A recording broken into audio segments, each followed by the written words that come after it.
Not easy. Well, ladies and gentlemen, dear friends, our common friend Dirk tonight always gives me impossible missions. Like talking tonight on what's next for Lebanon in less than 10 minutes, in the light of our experience as RMF with the Friedrich Neumann Foundation, and in English, and without a written speech. But who can say no to Dirk? Especially that he's leaving Lebanon, and we're doing the farewell party for him tonight. But he's leaving his own way, because he's leaving, but he's not really leaving. So we might be seeing him more in Lebanon in the next few months than we saw him when he was living here. So excuse me if my English is a little bit shaky. Let me start by telling you our story as the Renemart Foundation with the Friedrich Naumann Stiftung. That story started as an adventure in 1991. So we were, at the time, a very young foundation. We were a few months old. The Renemart Foundation was started in November 1990, a year after the assassination of my father. And FNF was looking for a partner in Lebanon. Well, actually, this adventure became a strategic partnership that had deep consequences, not only on our experience and what we became as the Renemart Foundation, but even on very important issues and topics in Lebanon as a country.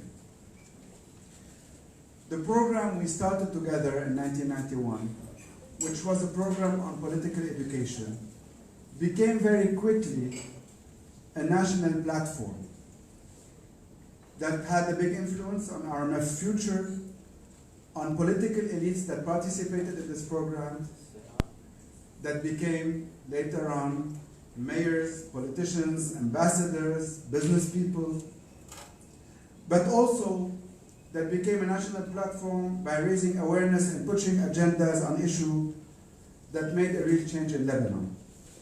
Let me tell you more about it. Let's remember, all of us, where we were in 1991. We were a country just getting out of a war, rebuilding itself, but unfortunately under Syrian occupation that limited very much political public debate. A country where civil society was there, but not active enough and did not have enough space to be able to be there. So what we started with FNF, that political education program, with university students, scholars, development gurus, politicians from all walks of life, really made that change. We started raising issues like environment, local authorities, freedom of speech, education. Those issues that were not raised in the beginning of the 90s. Let me tell you, when we started raising the issue of environment in 1991, 1992, there was no Minister of Environment in Lebanon, and that was, we at the time developed publications, lobbied, talked about it, went to the press, and well, that we were definitely one of the lobbyists that raised awareness around environment issues. Unfortunately, it seems it didn't work very much, see where we are today in solving these issues. Local authorities. Also to remind you that at the time there were no elections for municipalities since 1964. When we started raising the issue, telling people what were their rights, how they should engage in public life, what was the importance of local authorities. Myself then in 1997, 1998, with a group of friends and civil society symbols, started the Baladi Baldati Baladiyati. I don't know if some of you remember that. And we pushed government very difficultly at the time because they used all what they could use to discourage us of being active in this, to organize the first local elections in 1998. And those local elections were a start of a change for people being able to do a change, even if not on a country level, at least in terms of their village or their town or their city. Freedom of speech, again, at a time where that freedom of speech was not allowed. And I know how all of us paid the price, and I still remember in the mid of the 1990s how the seminars, workshops we organized with our FNF were discriminated by some of the Syrian, pro-Syrian press at the time that very quickly said that that was an Israeli plot because we were only asking for freedom of speech. Well, all this created also for us as a René Brown Foundation, the partnership with FNF had a deep impact on us and on our path on two levels. First of all, again, that partnership was our first exposure to international institutions. And I cannot tell you how this exposure, while we're still a young NGO, played a very important role in learning us how to work with international institutions and to become the NGO or the foundation we became today, partnering, being main partners for USAID, the EU, the UN institutions, because we learned with our FNF how to present a project, how to write a project, how to have the right procedures, how to be transparent. All this taught us what became later on the tools to become, was very important, is that later on, after 2000, where we decided as RMF to switch from political advocacy to grassroots works and development work on the ground.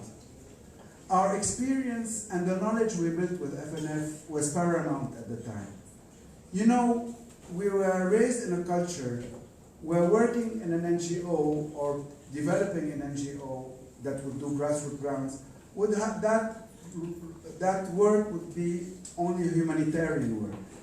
We were raised where NGO meant helping people, meant giving medication, meant, the model for us was the Red Cross model or all the NGOs that would really support the poor.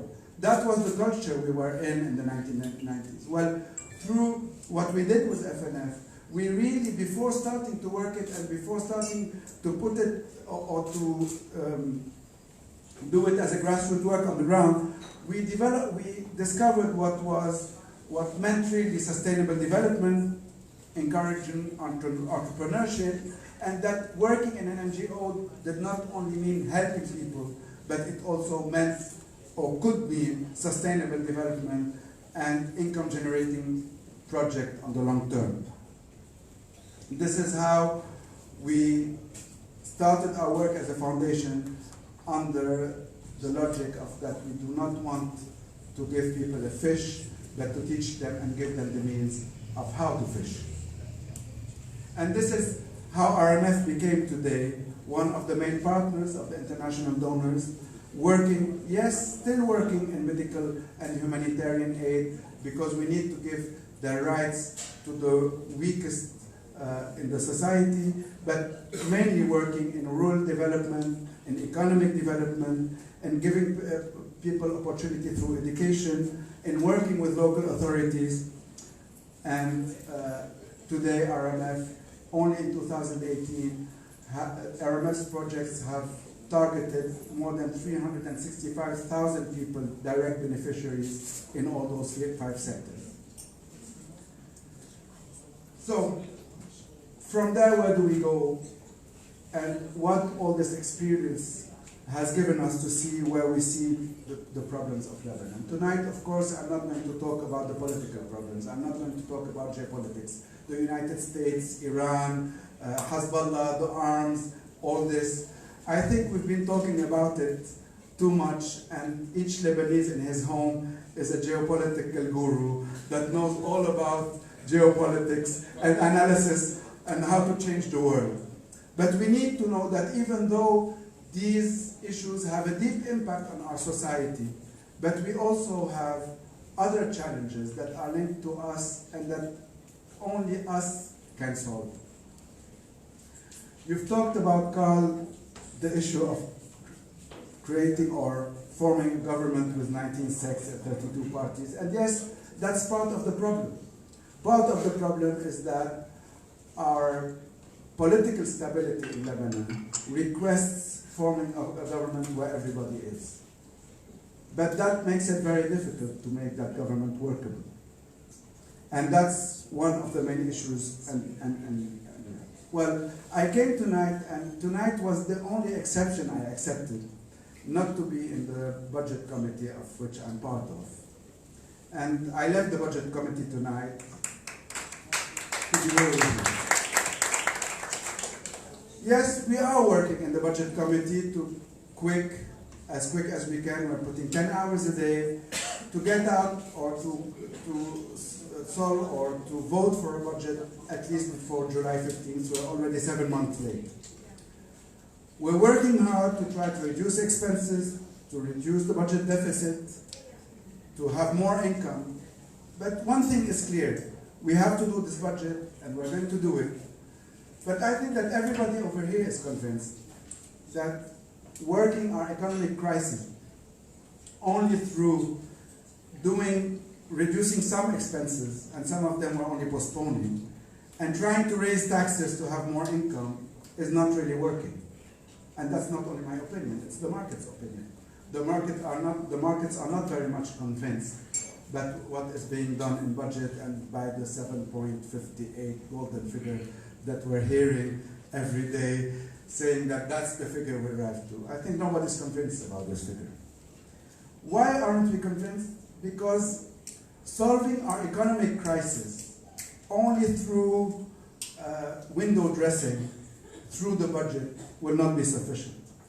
We have to address the fundamental problems of our economy. And one of the fundamental problems, and I'm going to give my opinion on what are, but the main fundamental problem is the size of our government. Our government size in GDP was 15% before the war started in 1975, or 17%. It has become more than 35% of GDP. And I think that is one of the main problems, because that government size that started growing and growing did not grow in an economic efficient system. It grew through nepotism, through clientelism, through corruption. And what's happening today fundamentally is instead of having a government and a state that is a regulator for a modern economy, for an economy that would push the private sector, for an economy that would push entrepreneurship, we're having the private sector paying the price of bad management and of corruption with the government.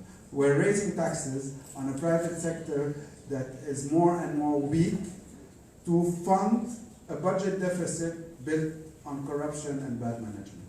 I think that's one of the main issues that we need to solve and we need to address. I know that there's no magical solution in 1 year, but the same way that government size went bigger and bigger and bigger, we need to have that government size going smaller and smaller and smaller through privatization, through limiting public employment, through having the logic of a government that's a regulator and not a bad manager. The second issue is not only the size of the government in GDP, it's also the size of the employees within government. So it's 38% of the budget. The average for the OECD countries is 16%. We're at 38%. And that's why whatever we're trying to get money from here and from here, unless we start addressing this issue, our operating costs are too high. So I think that through this, we should address our economic problems through the government size, through the size of our public employment within the government, through the competitivity of our economy. We're ranked 106 in terms of economic competitivity. And let me tell you, how come the Lebanese, wherever they go, to the States, to South America, to Australia, to Europe, to Africa, to the Arab world. They all succeed. And in Lebanon, they're incapable of succeeding and creating great business. So it's the same Lebanese, it's the same DNA, it's the same entrepreneurship DNA. But why do they succeed outside and not succeeding here? Because we're not giving them the right environment here. And that's what we need to work on. Simplifying procedures, modernizing our laws, judiciary reforms, fighting corruption, fostering entrepreneurship. As long as we do not build on our strong point as Lebanese, we will not be able to save our economy. Because yes, we need to reduce our budget deficit, it's clear, but we need to reduce it by reforms, not by taxes. And we need at the same time to grow our economy by getting the private sector and the Lebanese entrepreneur spirit be able to work in Lebanon the same way they work in the US, in Australia, and all over the world. The third axe that we need to work on is reducing the deficit of our commercial balance by reinforcing our productive sectors. We cannot only live in the fact that if we put our money in the bank and go and play tawle in the afternoon, that is more productive than investing in agriculture, in tourism, in industry, in. And let me give you, thank you,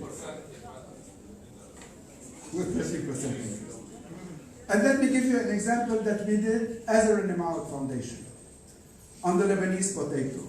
You know that in the accords we signed with the European Union, Euro 1, 7 years ago, we are allowed to have 50,000 tons of potato going into the European markets without paying custom taxes. In 7 years, we exported zero. Why? Because we did not produce, or we did not plant neither the right variety nor with the right specifications. We had a program with the Dutch embassy and the Dutch, that through which we were able to work with the farmers to let them plant the right variety with the right specifications. Last year, we were able to prove the business model and export our first container of Lebanese potatoes to Holland, and through Holland to the rest of Europe. And we have a plan on 5 years, this year to export 10 containers, next year 1,000 tons, the year after 3,000, 5,000, and then 10,000 tons. The logic of it is to say, not we are planting whatever we are planting and we need to see how to export or how to sell it, but to see how we can be entrepreneurs and see how we can evolve what we are planting to be able to export it. And I think that can work and that can make a great difference if we know how to build on our strengths. Last thing I wanted to say about this, believe it or not, when we planted our 10 containers for this year and wanted to export them to Europe because we had signed contracts, you know what the problem was? The problem was that the Lebanese government forgot to sign the renewal of the accords with the European Union, and we're running now all over again to be able, and Europe was saying, you are more than 3 months late, we should cancel that that accord that was done, and now we're running around having them calling all around to be able to. So this is where the state should only support the private sector, at least if not supporting it, not creating problems for the private sector. Anyhow, that point of view that's still discussed in Parliament, who wants a smaller government and who wants a bigger government. But this point of view is not, despite my own convictions, has become all over the world a reality. Even communist China is reinforcing its private sector. So it's not anymore a liberal point of view said by those who support liberalism and for those who do not support liberalism. I think that has become a reality. The question, the concept itself is no more questionable. what we're discussing is how to implement it. And I would like to say to finish that like in the 1990s, our partnership with FNF made us pioneers in introducing new concepts in the public debate. We are going to profit from Dirk's new responsibilities to reinforce or restart that partnership, to reimpose those concepts of a free economy, of reinforcing entrepreneurship, of reinforcing the private sector, of combating corruption, of having the Lebanese economy more competitive. Because I think that this is where we need to have a real debate outside the traditional political debate that we all know of and where nobody will change his mind on issues. Let's try to unite the Lebanese in their diversity around the idea of reinforcing and protecting our economy, because protecting this economy will protect all the Lebanese, whatever sect, political party, or political belief they have. And thank you.